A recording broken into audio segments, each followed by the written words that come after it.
For the past 2 years, I've been making service trips to local nursing homes and senior centers to help the elderly. Today, I want to share what I learned and what we need to see more of in Korean society. Before I move on, I would like to first explain the issue of aging population in Korea. Today, South Korea has an elderly population of 11%. In 2000, it was technically termed as an aging society, but with one of the fastest growing elderly populations in the world, Korea will be classified as an aged society in 2018 and as a super aged society in 2026, when 20% of its population will be 65 or over. Now, some of you may be wondering why this is a relevant problem. It can't be that bad, right? However, an aging society can be seriously detrimental to a nation's well-being in several ways. The first major issue that arises is a decrease in the number of able laborers. As more and more people reach their old age, the number of people out of work will soar. The subsequent labor shortage will not only slow down the economy, but also necessitate major changes in government financial policies. For the next 9 years, the labor capacity will steadily increase to reach its peak of 64% in 2020. However, from 2020, it was decreased to rates as low as 54%. In addition to a shortage of labor, a growing elderly population will put pressure on the economically active population to pay for its welfare. In 2005, the ratio of the economically active population to the retiree population was 8:1. By 2020, that ratio will be reduced to 4:1. The growing elderly population has by far put the greatest toll on the senior citizens themselves. More and more of them are forced into poverty and are often stripped of governmental support.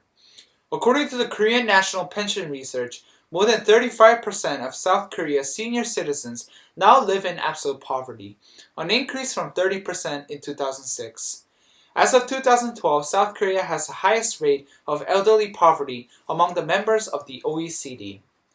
As the welfare that supports the elderly continually diminishes, their income barely covers the living costs, and conditions continue to worsen. Now, to many of you, these may only mean numbers and empty analyses, but to me, they are reminders of what I've seen and experienced in the past 2 years. After doing service trips to local nursing home and senior centers, I realized that every institution I visit, I always find a significant number of neglected people. Left there by their children, some of them have not been visited by any relatives for years. These elderly have no choice but to wait as their health declines day by day. They're clearly in dire need of support, both physical and mental. So the question I ask is, what should Korea do about it? Clearly, there are the responsibilities of the government. It needs to make the appropriate changes to its economic policy and welfare system in order to better meet the needs of the older generation. It also needs to promote family creation to boost the size of the younger population and help build a stronger working class. But there is also the responsibility of the citizens. What can we as individuals do to make the lives of senior citizens more vibrant and enjoyable than they are today? I learned that it isn't the lack of money or anything wrong with the institution they reside in that makes the lives of the elderly all the more miserable. The one thing that always hits them the hardest is a lack of companionship. At the end of the day, it's not about how much money you have donated to the well-being of seniors or how many hours you spend changing their bed sheets and washing clothes. The most valuable gift you can give to them is a simple visit, even if it consists of only a short conversation. The initiative you take to give them a visit serves as a reminder that they are not alone. Therefore, I want to see more of us visiting a nursing home or a senior center nearby.